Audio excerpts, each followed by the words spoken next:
Bonjour, je suis Yves Longchamp, responsable de la recherche chez Etenea Suisse.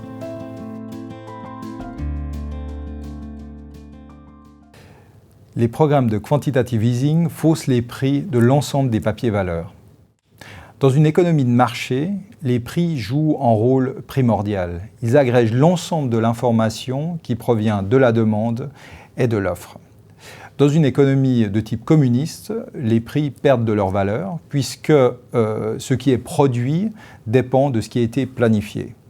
Or, un programme de quantitative easing n'est rien d'autre qu'un plan. Par exemple, la Banque centrale européenne achète chaque mois pour 80 milliards d'euros de papier valeur, avec comme résultat des taux de rendement des obligations allemandes, par exemple, qui deviennent négatives.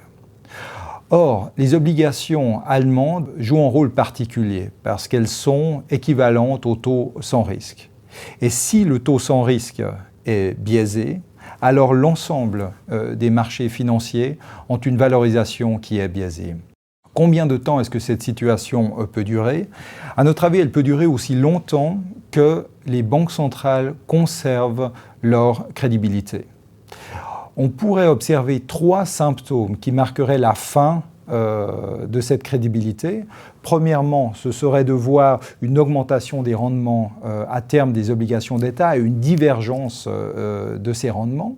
Deuxièmement, un mouvement fort sur les marchés des devises. Et troisièmement, une augmentation rapide de l'inflation. Pas le type d'inflation qui est due à une forte demande, mais une inflation qui provient d'une perte de confiance dans les institutions, de la même manière que ce que l'on voit actuellement au Venezuela.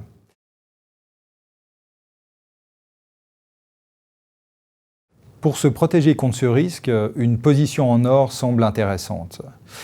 Pour l'instant, nous n'observons aucun de ces 3 symptômes, ce qui signifie, à notre avis, que le mispricing devrait continuer, c'est-à-dire ce déséquilibre dans les prix.